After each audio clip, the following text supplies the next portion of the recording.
देख रहे वैश्य न्यूज़। चलिए शुरुआत करते हैं दिन भर की कुछ खास और बड़ी खबरों के साथ। अफगानिस्तान में तालिबान आतंकियों ने विद्रोहियों के गढ़ पंजशीर घाटी पर पूरी तरह से कब्जा करने का दावा किया है। यही नहीं, तालिबानियों ने पंजशीर प्रांत के गवर्नर के कार्यालय बाहर खड़े होकर तस्वीर भी जारी की है। तालिबान ने पंजशीर घाटी के गवर्नर कार्यालय पर अपना झंडा भी फहरा दिया है। इस बीच विद्रोही नेशनल रेजिस्टेंस फोर्स ने तालिबान के दावे को गलत बताया है और कहा है कि अभी जंग जारी है।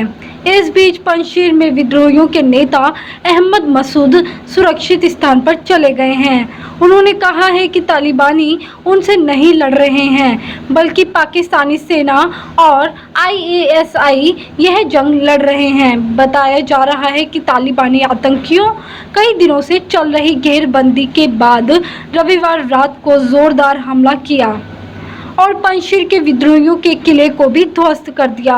इस तालिबानी पाकिस्तानी हमले में ताजिक मूल के विद्रोही नेता अहमद मसूद को बड़ा झटका लगा है और उनके प्रवक्ता फहीम दश्ती और शीर्ष कमांडर जनरल साहिब अब्दुल वदूद झोर की मौत हो गई।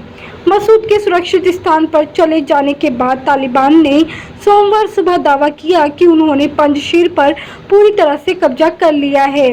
इस बीच मसूद के ट्विटर हैंडल से किए गए एक ट्वीट में पाकिस्तान पर गंभीर आरोप लगाए गए हैं।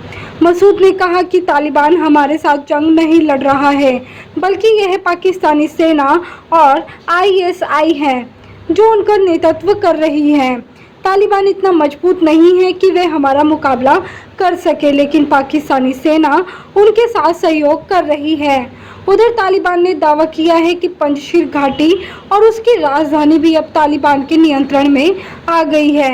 अफगान मीडिया रिपोर्ट के मुताबिक देश के कार्यवाहक राष्ट्रपति अमरुल्लाह सालेह के घर को भी पाकिस्तानी हवाई हमले ने निशाना बनाया। अहमद मसूद के नेशनल रेजिस्टेंस फ्रंट ने कहा है कि पाकिस्तान पंजशीर में तालिबान लड़ाकों को हवाई सहायता प्रदान कर रहा है। उसने तालिबान के विरोधी बलों से लड़ने के लिए पाक सेना के स्पेशल फोर्स को पैराशूट के सहारे एयर ड्रॉप भी किया है।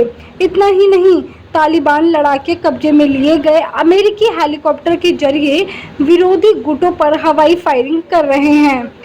अहमद मसूद ने तालिबान से सीज फायर का आह्वान किया है। बताया जा रहा है कि तालिबान के साथ जंग में अहमद मसूद को भारी नुकसान पहुंचा है और वह सुरक्षित स्थान पर चले गए हैं। मसूद पक्ष ने कहा है कि तालिबान पंजशीर घाटी से वापस जाए, इसके बदले में भी वे अपनी सैन्य कार्रवाई को बंद कर देंगे। आज के लिए मेरे साथ सिर्फ इतना ही। देखते रहिए वैश्य न्यूज़।